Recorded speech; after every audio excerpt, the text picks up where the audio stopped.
ಸಾಮಾನ್ಯವಾಗಿ ಕೋತಿಗಳು ಜನರ ಕೈಯಿಂದ ಮೊಬೈಲ್, ಹಣ್ಣು, ಪರ್ಸ್ ಅಥವಾ ಕನ್ನಡಕ ಕಸಿದುಕೊಳ್ಳುವುದು ಸಾಮಾನ್ಯ. ಆದರೆ ಉತ್ತರ ಪ್ರದೇಶದ ಬುಲಂದ್‌ಶಹರ್ ನ್ಯಾಯಾಲಯದ ಆವರಣದಲ್ಲಿ ನಡೆದ ವಿಚಿತ್ರ ಘಟನೆಯೊಂದು ಎಲ್ಲರ ಗಮನ ಸೆಳೆದಿದೆ. ವ್ಯಕ್ತಿಯೊಬ್ಬರು ಸುಮಾರು 2 ಲಕ್ಷ ರೂಪಾಯಿ ಹಣವಿದ್ದ ಬ್ಯಾಗ್ ಹಿಡಿದು ನಡೆದುಕೊಂಡು ಹೋಗ್ತಿದ್ದಾಗ ಕೋತಿಯೊಂದು ಏಕಾಏಕಿ ಬ್ಯಾಗ್ ಕಸಿದುಕೊಂಡು ಹತ್ತಿರದ ಬೇವಿನ ಮರವನ್ನು ಹತ್ತಿದೆ. ಬ್ಯಾಗ್ನಲ್ಲಿ ಹಣ್ಣು ಅಥವಾ ತಿನಿಸುಗಳಿರಬಹುದು ಎಂದು ಭಾವಿಸಿದ ಕೋತಿ ಅದರ ಜಿಪ್ ತೆರೆಯುವಾಗ ಒಳಗಿದ್ದ 500 ರೂಪಾಯಿ ಮುಖಬೆಲೆಯ ನೋಟುಗಳ ಕಂತೆಗಳು ಕಂಡುಬಂದಿದೆ.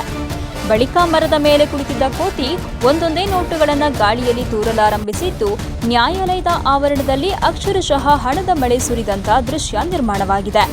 ಮರದಿಂದ ಕೆಳಗೆ ಬೀಳ್ತಿದ್ದ ನೋಟುಗಳನ್ನು ಸಾರ್ವಜನಿಕರು ಹಾಗೂ ವಕೀಲರು ಸಂಗ್ರಹಿಸಿ ಹಣದ ಮಾಲೀಕರಿಗೆ ಸಹಾಯ ಮಾಡಿದ್ದಾರೆ.